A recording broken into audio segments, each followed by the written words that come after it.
over. Far from it. We have only begun the process of obtaining an accurate, honest vote count. We are fighting for the rights of all Americans who want to have faith and confidence, not only in this election, but in the many elections to come. There is only one party in America that opposes voter ID. One party in America that opposes verifying signatures, citizenship, residency, eligibility. There is only one party in America trying to keep observers out of the count room. And that party, my friends, is the Democrat Party. You don't take these positions because you want an honest election.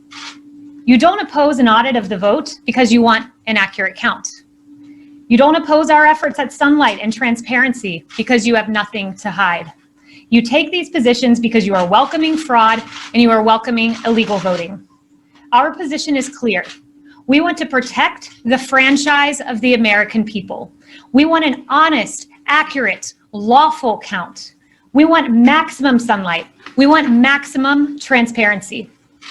We want every legal vote to be counted, and we want every illegal vote to be discarded. Unlike our opponents, we have nothing to hide. The integrity of our election matters. The Constitution of the United States matters.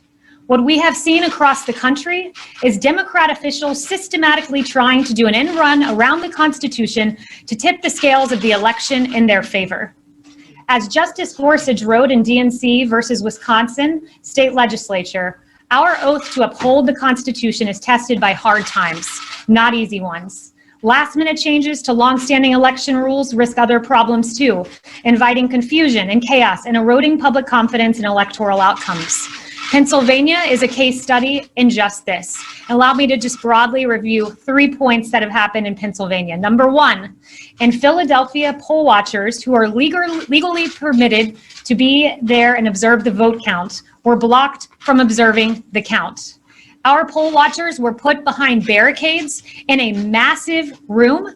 They were many feet from the counting process. And in fact, when you look at all of the tables, many hundreds of feet, in fact, from the tables in the very back.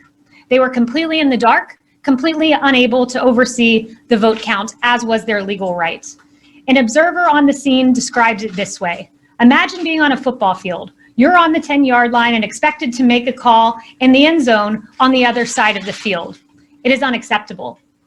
An intermediary court ruled on the side of the campaign, on the side of transparency and allowing the poll watchers to observe the count.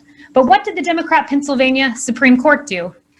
They issued an administrative stay, effectively pushing back our poll watchers and denying them the access they deserve to sit and watch the count. Ask yourself this: what are Pennsylvania Democrats hiding? Why can't poll watchers simply observe the count? Second, Article 1, Section 4 of the United States Constitution clearly states this: the time, place, and manner of holding elections for senators and representatives shall be prescribed in each state by the legislature thereof. That's right, the state legislature is constitutionally the one making the decision.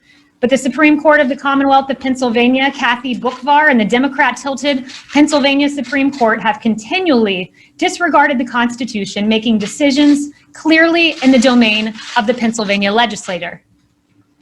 In fact, maybe there's a reason the Secretary of State, Boockvar, keeps substituting her will for that of the legislature in a completely unconstitutional fashion. Perhaps it's because she has motive. In fact, she has shown her partisan hatred tweeting this: using the title, quote, president before the word, quote, Trump really just means the office of the presidency. We see where her motives stand. And finally, a mere survey of the facts shows that voters in blue counties like Philadelphia County were given certain privileges that voters in red counties were not afforded. The Constitution's Equal Protection Clause requires uniform standards, but Democrat election officials created disparities depending on where citizens lived and where they voted in the state. Some counties set up satellite offices for backdoor early voting, whereas other counties did not. Some counties allowed pre-canvassing, where other counties did not. Voters in some counties were allowed to cure their ballots, whereas voters in other counties were not. What Pennsylvania has done is provide a case study into how to tip the scales of an election to functionally favor the Democrat Party. This has gone on nationwide. And I'll leave you with this. In DNC versus Wisconsin State Legislature, in another attempt to count late ballots that arrived after the election, Justice Gorsuch wrote, "Nothing in our founding document contemplates the kind of judicial intervention that took place here, nor is there a precedent for it in 230 years of the court's decisions." He went on to say, "No one doubts that conducting a national election amid a pandemic poses serious challenges. But none of that means individual judges may improvise with their own election rules in place of those the people's representatives have adopted." They have taken a global pandemic and turned it into a nationwide electoral epidemic. They have taken, based on what they call a natural disaster, they have used that and turned this into a national disaster. And with that, I'll turn it over to Matt Morgan, General Counsel for the campaign.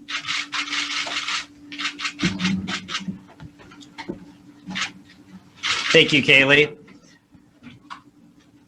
As Kaylee stated, the election is not over. Tabulation and canvassing continues across the United States. And today in the United States District Court for the Middle District of Pennsylvania, the Donald J. Trump for president and 2 representative voters filed suit against the Secretary of State in select counties, alleging 2 things. Number 1, a violation of equal access based on a lack of meaningful observation and transparency, particularly in Democrat-controlled counties. And secondly, a violation of equal protection based on disparate treatment between Republican voters and Democrat voters. But what does this mean in layman's terms? What does this mean for all of you? What this means is if you are a Democrat in Philadelphia, you are allowed to work outside the bounds of the restrictions on fixing defective ballots, sometimes referred to as curing. But if you're in Republican counties in the state of Pennsylvania, you are not allowed to do that because they're strictly following the text of the statute in Pennsylvania. Secondly, if you are a Republican in the city of Philadelphia, for example, you are not allowed meaningful access to the observation of the vote tabulation process. If you're a Democrat in a Republican-leaning county in the state of Pennsylvania, you were allowed that access to meaningfully view the ballots as they're being counted. There are, in Philadelphia and Allegheny counties, there were over 682,000 ballots that were tabulated outside the view of our observers who are entitled by law to review those ballots. And we believe that a meaningful review of those ballots could discern that there were ballots that were illegally counted. Our relief that we're seeking at this point is to enjoin the Secretary of State from hurrying to certify the results before they were completely tabulated or canvassed so that we can obtain that meaningful review and discern within those 682,000 ballots at least, and there may be more throughout the state, whether or not there was disparate treatment for Republican voters and Democrat voters in the states, and whether Democrat voters were disproportionately allowed to cure or fix their ballots in some locations in the state and not others. And for example, even at a minute level here today, we are very close. We are very close to the automatic recount statute in Pennsylvania, and this lawsuit itself could change that or swing that small discrepancy. So this is the relief we're seeking at this time, but I would also urge the press and those out there that this is step 1 of a process. We are within our rights to look into these irregularities. We were in our rights to observe the votes as they are being tabulated. We will observe those, and we believe that this lawsuit takes us one step closer to closing the gap in the vote differential in Pennsylvania. And at this time, I'll turn over to the Republican chairwoman, Ms. McNeil. Thank you all for coming. I'm going to start with some of the irregularities we've seen in the state of Michigan specifically, and then I'll go a little bit broader. But Michigan is my home state, and in the county, Wayne County, Republican poll watchers were denied their legal right to monitor the election and purposely kept in the dark, both literally and figuratively. Poll watchers or poll election workers locked windows and padlocked doors. Obviously, that's not going to instill confidence. There are thousands of reports of poll watchers being intimidated and unable to do their job. And as of 4 p.m. this afternoon, 131 affidavits have been completed just in Michigan, with over 2,800 incident reports that have been submitted to us since Election Day. 2 new lawsuits were filed today by people who were working in Detroit, and a whistleblower who has gotten their information. We have gotten their information to the Eastern District Court of Michigan. As you guys can understand, with 2,800 incident reports, this is a lot to track down. It means we're interviewing these people, we're getting their statements, and we're turning them into affidavits. But that takes a lot of time and effort. And as Matt has mentioned, there's a Canvas process and a certification for a reason. But I will just tell you the distress that I'm hearing in my state from people who were at TCF and the way they were treated is deeply alarming. I hope you go and look at this. I hope you look at these affidavits, and I hope you hear from the people that were there who feel like they were denied transparency and saw wrongdoing in Detroit. We should all be alarmed by this, no matter where you are on the political spectrum. In addition to that, we've heard hundreds of instances of election workers who were verbally accosted. They verbally accosted our poll watchers and refusals to let them challenge questionable ballots. Election workers were wearing Biden t-shirts and applauding when our poll watchers were kicked out. Imagine volunteering and going and spending your night because you care so much about the integrity of the election, and then to be kicked out and to be cheered as you are leaving. This does not instill confidence in our democracy, and these are good people. I know most of these people. Of the few ballots that Democrat election workers did allow us to challenge, our observers say those ballots were then moved back into the regular pile after our poll watchers were intimidated and pushed from the process. There is a Canvas for a reason. There is a certification process for a reason. And unlike Election Day, we need these processes to be transparent. Already in Detroit, we are hearing incidents, and we will have affidavits to this effect of people not being able to meaningfully canvass and discrepancies that we're seeing in Detroit specifically. So just after a week after the polls closed, Democrats and the media want to ignore these clear irregularities and rush to call states as one and end the certification and Canvas process. We're hearing we need to unite, we need to come together. Well, for the thousands of people who spent time and hours going out to be part of this process, who feel disenfranchised, who don't feel like there was transparency, we can't do that unless we search out all these irregularities. Even one instance of voter fraud should be too many for all of us. We intend to ensure that every lawful voter has their vote counted in accordance with the law, that observers are granted the access they are due under state law, and that any irregularities that have occurred, whether by malicious intent or incompetence, are investigated to the fullest extent allowed under the law. We will not give up on this process until every last issue has been uncovered. The RNC has deployed legal teams in multiple states to investigate clear irregularities with voting, counting, and tabulation, and we will work with state and local authorities to ensure that a legal count is conducted in accordance to each state's laws and that every vote is counted. If the shoe were on the other foot, if it were this close the other way, if President Trump was in the lead in all these states, and the media would be screaming, this isn't over, the race isn't over, we need more time to count and make sure it's right. But because it's Biden and a very slight lead, the media demands the race is over and there's nothing to see here. The American people need to have confidence in their elections. There are over 150 Americans who voted in this election, and they deserve to know that their votes were counted accurately. Right now, and I can say this as I'm hearing calls and hearing from people across the country, they do not have confidence that that happened. So I am asking the media, interview these people, talk to these people. Do not just dismiss these allegations out of hand, these irregularities. Go research it, because this is a problem when people are not being able to transparently watch the election counting, which they are legally allowed to do. It creates division in our country. Republican and Democrat should be allowed to observe this process. But in this case, it's Republicans that we're not allowed to. We will continue to fight. President Trump will continue to fight for us, and we'll continue to fight for him. Please go to visit.gop. Please visit gop.com to donate. And if you see signs of voter irregularity, go to 888-503-3526. Thank you.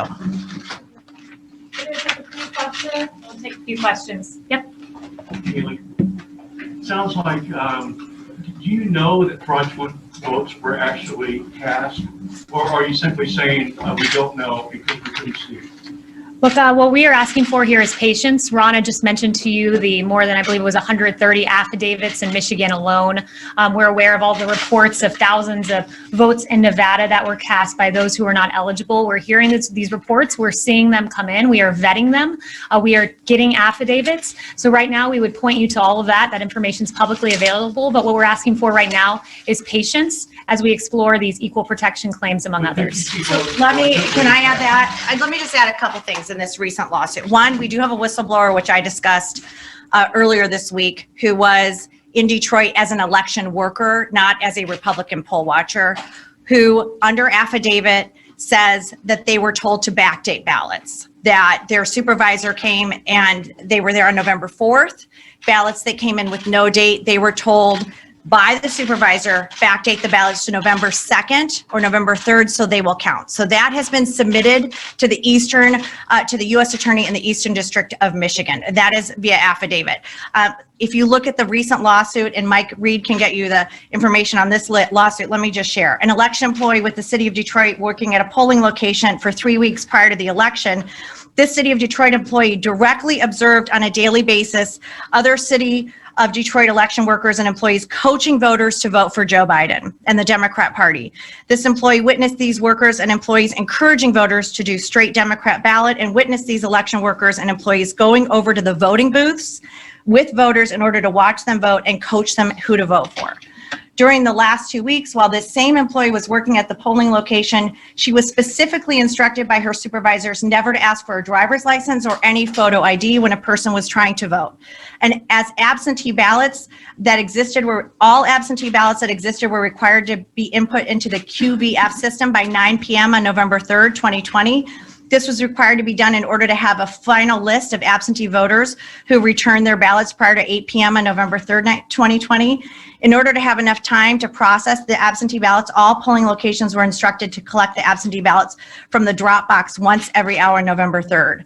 On November 4th, 2020, a City of Detroit election worker was instructed to improperly predate the absentee ballots receive date and that were not in the QVF. She was told to alter the information in the QVF to falsely show that the absentee ballots had been received in time to be valid. The election employee also observed a large number of people who came into the satellite location to vote in person, but they had already applied for an absentee ballot. These people were allowed to vote in person and were not required to return the mailed absentee ballot or sign an affidavit that the voter lost the mailed ballot. Listen, here's the thing. Why aren't you worried about these irregularities? But no, this is a separate question, which is, if you are finding these irregularities, if you have an election worker being told to backdate ballots, that's a problem. We're going to pursue all of this. Is it going to be enough? No, it's going to take time. Is it going to be enough? We don't know. Is it going to take time? Yes, it's going to take time. But what we are seeing is deeply alarming. Along with the software situation we had in Antrim County, which we need to get to the bottom of as well. Now we have a whistleblower, and now we have 131 affidavits talking about irregularities and problems that were happening in Detroit. That's just Michigan. Can you share the name of the poll worker? You can look at this lawsuit. Can you share the name of the poll worker? Mike, can you get them the lawsuit? We'll get that out to you. I don't know if that person's name, it may be a whistleblower, so they provided protections. Do you have any evidence that you can show us today that shows that illegal votes were cast? Well, I think I just went through that with you. With somebody backdating ballots, that's called illegal. If you are changing the date on a ballot, an election worker, a whistleblower, well, how would we have to subpoena that and we'll have to get that information, but that's going to be an investigation process. But somebody was told, you need to backdate ballots to make them legal, ballots that were illegal under the law. How is there this big conspiracy theory against, or conspiracy against, how is there this big conspiracy against red counties and Republican voters, but the GOP picked up House seats? How are some Republicans, okay? I don't think listen, how is it a conspiracy when a whistleblower from the city of Detroit is saying, I was told by my supervisors to lie and backdate ballots? This is somebody protected under the law. There's no conspiracy there. Matt, if you want to confirm. I can answer at least regarding the lawsuit today in Pennsylvania. Well, the question is about the Republican Party picking up seats. No, but I'm saying, you're talking about how the disparate treatment. So for example, in the city of Philadelphia, if you do not provide an inter secrecy envelope with your ballot as you return it, that is not supposed to count. But what we know is happening in Philadelphia is somehow the city of Philadelphia knew which ballots had inner secrecy envelopes and did not. And we're telling voters ahead of time, hey, you may not have included your inner secrecy envelope. You need to get in here and vote a provisional ballot and get that fixed. But that was only happening in Philadelphia, but that was not happening in the rest of the state because the state law discourages that. So as Democrats were disproportionately voting by mail, they were disproportionately picking up those added votes in the city of Philadelphia. Let me say one final thing. There were 682,479 ballots counted in Philadelphia, in Allegheny County, that there were no poll watchers allowed to watch. It's the job of the media to ask the question why, because all we are asking for is truth, transparency, and sunlight here. That is all we are asking for. And sadly, we are asking the questions many of you should.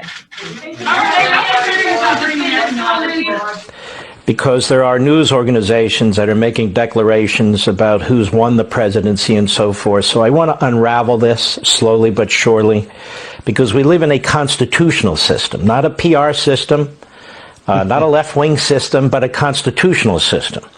Article 2, Section 1, Clause 2 of the Constitution provides as follows, I quote in pertinent part, "Each state shall appoint in such manner as the legislature thereof may direct a number of electors equal to the whole number of senators and representatives to which the state may be entitled in Congress." In other words, the state legislatures determine how to select their electors. Isn't that what that means? That's exactly what it means, Mark, and it got lost in the Pennsylvania shuffle. The founding generation sitting in Philadelphia undoubtedly thought, well, should we have the state Supreme Court make the determination? No, we want what? This is a very democratic with a small d approach. We want the legislatures, those closest to the people, the state legislatures, they're the bosses, not the governor. And what happened in Pennsylvania over these recent weeks is a constitutional travesty. Governor Wolf tries to get his reforms, his vision, as he was entitled to do, through the legislature of the Commonwealth of Pennsylvania. He failed. He then goes to the state Supreme Court, which by a divided vote accepted the substance of what Governor Wolf was doing and then added their own nooks and crannies as well. Happily, in recent days, we've seen Justice Samuel Alito step in as a single justice. He has the power to do it. And essentially, in a very short order, say the legislature is the boss. What the governor did, this is my interpretation, is utterly unconstitutional. What the Pennsylvania Supreme Court did is utterly unconstitutional. It's just clear as the words that you just read. Exactly right. In fact, to count every vote may be a crime. It may even be a crime under federal law. It's definitely a crime under state law if that is, and here's the key word, illegal. And that's why you see, and it's shameful that Vice President Biden's people and the Vice President himself are saying count every vote and selling a lot of T-shirts. That is a potential and an invitation for absolute lawlessness. I know of a situation very quickly where a recently widowed woman knew how her late husband would vote. He was deceased. That's a human tragedy. What's a travesty is she cast his vote for him. We call that absentee ballots? No, we call that an illegal ballot. And they say count every legal vote, except, of course, they have, and there's widespread reporting on this, pushed the Republicans out while they're counting every legal vote in the city of Philadelphia. I'm told by the Speaker's office there, they have over 100,000 provisional ballots. You don't hand out provisional ballots like lollipops. There are, again, conditions for those. Right. I'm gravely concerned, Judge Starr, that what's happening here is all of the checks and safeguards that have been built into the electoral process by the Constitution, by state constitutions, and by state legislatures are being litigated away. You know, Donald Trump was selected president in 2016. We knew he had won. He wasn't actually selected at 2 a.m. or 3 a.m. the next morning, but we knew he had won because it was overwhelming. They're still counting votes now. They're still counting votes now because chaos seems to be the objective. The more chaos you can create, the more uncertainty you can create. The Democrats, Judge Starr, seem to want to vote earlier and earlier and count later and later. What's the point of that? Yeah, both ways. Well, it doesn't bode well for confidence in the election process. Everyone uses the word integrity. I think on the Republican side, we're using it with every breath that we take. Can't we have honesty and transparency and openness and so forth? And I must say, I've been disappointed in some of the reporting that has gone about the process, willfully blinding themselves, some of the reporters, to the reality of what's happening before them.